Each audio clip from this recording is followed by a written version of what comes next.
Welcome to What Are You Sporting About podcast, a podcast about business, employment, sports, and entertainment to help educate, support, and guide you to your next level. Here's your host, attorney Sivonnia DeBarros.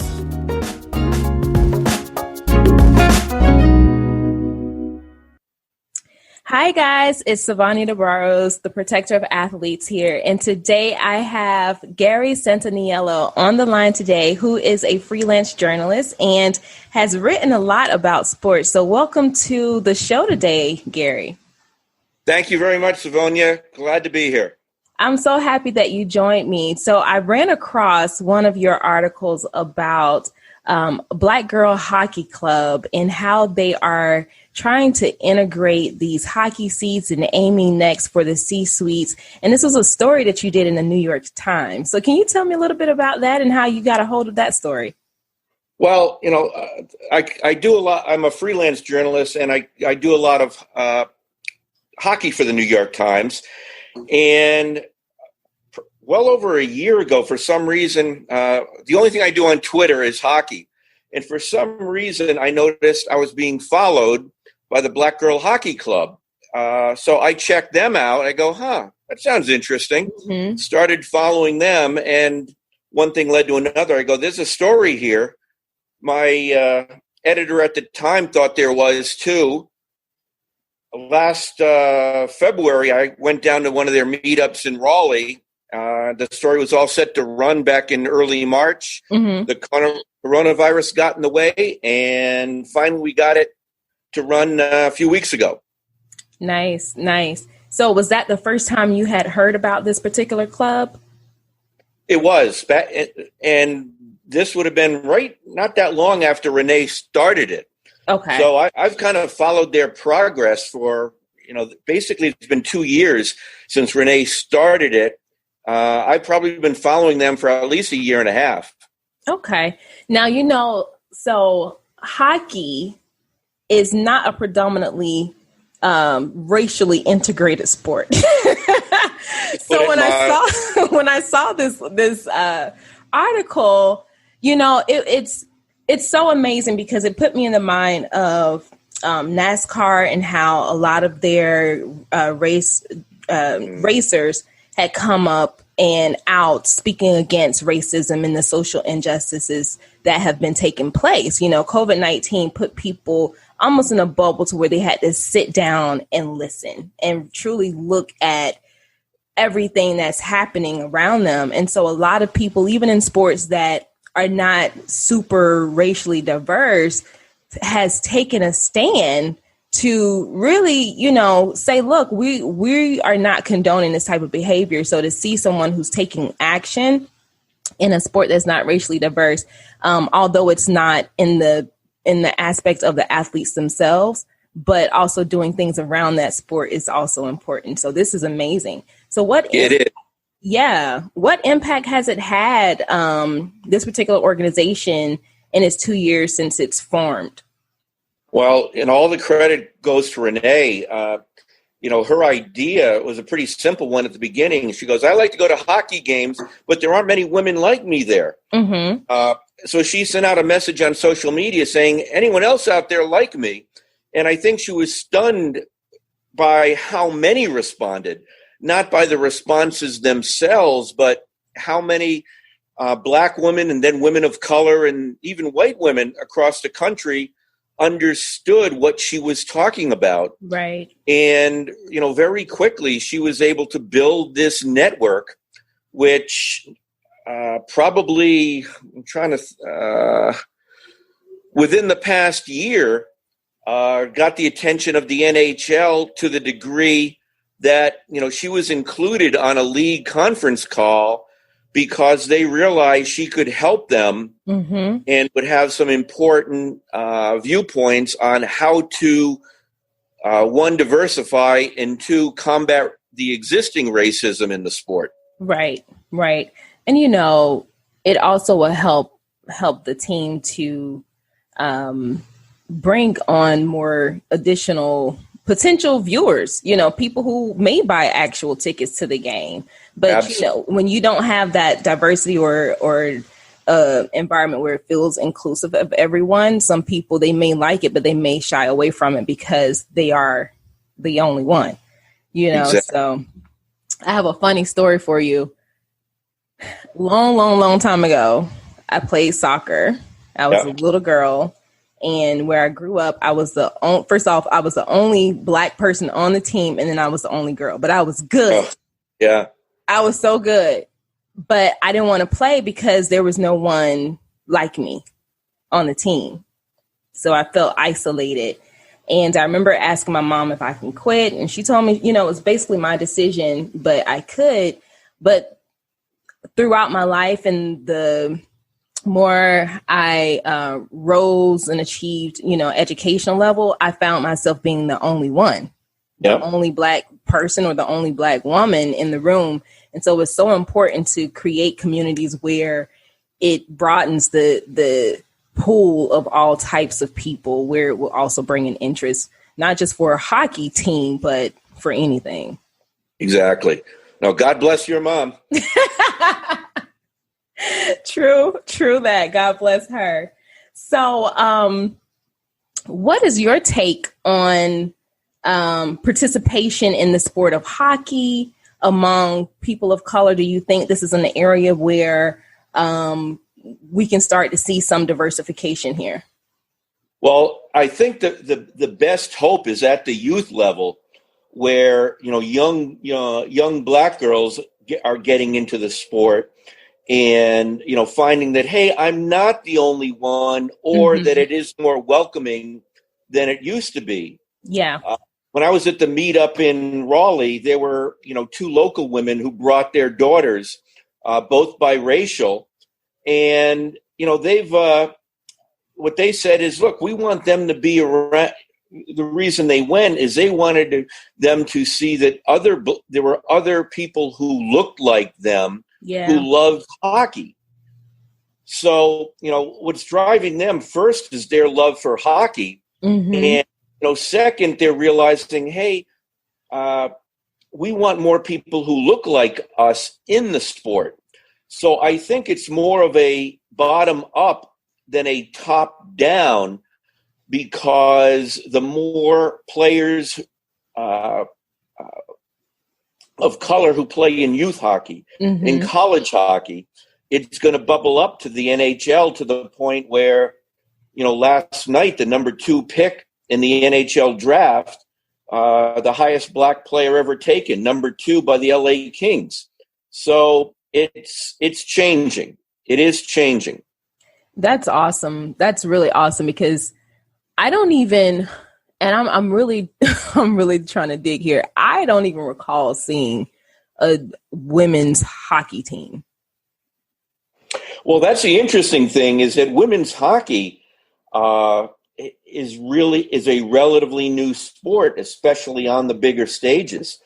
And it took it took a while for colleges to field teams. There are only 30 NCAA Division I women's teams now, and 1 or 2 are being added a year, which is good. Yeah, but it's starting. I think the 1998 USA women's team that won the gold medal in, I want to say it was Nagano, was really an eye-opener for a lot of young women who now are college age playing hockey. So I think the next frontier, which the NHL is trying to be involved in, and certainly the Black Girl Hockey Club is supporting, is to provide more opportunities for young Black girls who are in urban areas, not necessarily hockey hotbeds, but urban areas, maybe a city where there's an NHL team to play hockey. And, how difficult do you think that would be? Because in places where there isn't an NHL team, so I grew up in Florida. I don't recall anything hockey there, anywhere in Florida. Right. So is that a place where you have these warmer states where you can say, hey, it may be difficult to integrate here, but let's see about putting a hockey rink in these? I actually think those are the areas for most growth, because once the NHL started expanding into the Sun Belt in big numbers back in the late 90s and, continuing through today, what those franchises realized was we need to build a hockey culture and a hockey audience. So they became very involved in building more rinks, getting more kids involved in youth hockey so they could take their parents to games. Mm-hmm. So you've seen tremendous growth in places like South Florida, the Tampa area, Dallas, Arizona.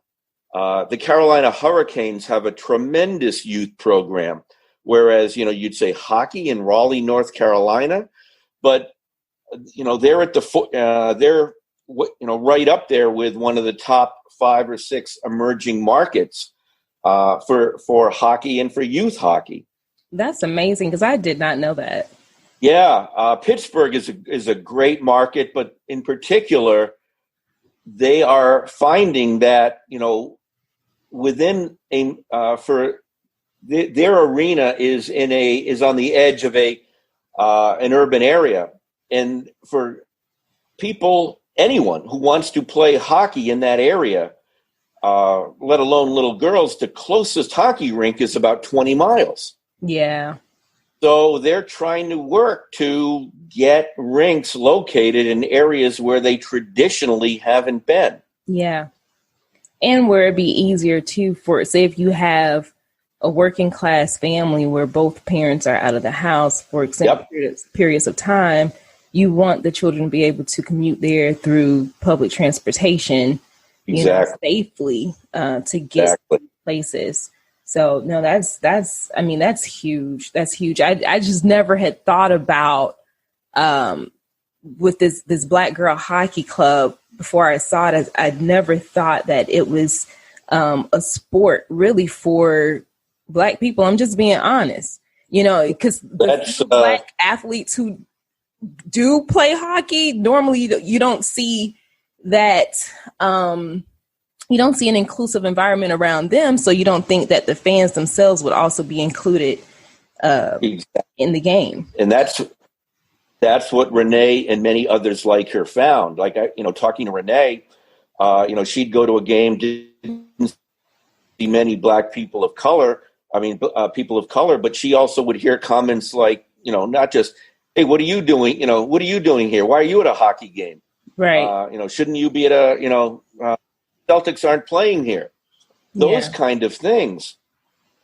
And, that was her desire to go to hockey was greater than being put off by that environment. Yeah. So that's why I think so many chapters of the Black Girl Hockey Club arose, because, women wanted to go to hockey games, but they wanted to feel comfortable. Right. And so these meetups provided them an opportunity to do that, and showed NHL hockey clubs, hey, this is an important part of make them feel welcome. Absolutely. Absolutely. And it's definitely, it's a theme that goes right along with what are you sporting about? Everyone has this purpose or this drive inside that moves them, to do something that will ultimately catch the attention of a lot of people, because it is a purpose project. It is a passion project. You're not doing it for hand claps. You're doing it because you love it. You want something to change. And this is so important. Like, we can learn a lot just from this organization, from the curator, standing her ground, finding in so many ways. Yeah. Yep. So this is absolutely amazing. So is there any advice you have for any other individuals who may be trying to curate an organization to speak up and out about anti-racism, trying to integrate sports or teams? Is there any advice you can give them? Well, when it comes to hockey, the great place to start is find, Black Girl Hockey Club, their website, find them on Twitter. You said find the Black Girl Club on Facebook, Twitter. Their webpage, Twitter, Facebook, because they're regularly engaged with all kinds of different groups. Renee is a one-person PR dynamo. She'll attend any forum, speak on any topic that relates to this in the United States and Canada. Through them, you can find other people to get involved, who share your interests, other groups that share your interests. That's the best place to go at this point. Okay. I can really only speak about hockey in particular, but the NHL is rolling out a number of initiatives this fall, both to educate, to inform, to raise the profile of people of color in hockey. That again are NHL.com will, and if you NHL.com, diversity or NHL.com initiatives will lead you to the scope of what they're doing. But there's a lot of efforts going on at the league level, at the club level. If you live in an area where there is an NHL team, go to their website and see what they're doing. That's amazing. And you said Renee a few times. I want to clarify for our listeners. It's Renee Hess. She is the founder of Black Girl Hockey Club. And their website, you can find them at blackgirlhockeyclub.org. LinkedIn with her, Twitter, same thing. Yeah. So this is so informative. This has been amazing. I'm so happy that you came on and talked with me about this. I mean, a lot of things that I didn't even know that was happening with NHL. And so, same here. Yeah, it's so refreshing. I was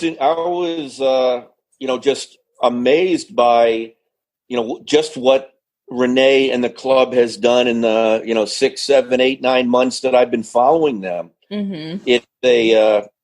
It's one of the more enjoyable and, as events of this summer proved, important stories that I've done, and I give the Times a lot of credit for giving me the room to write it and giving the story the play it did. Yeah, that's huge.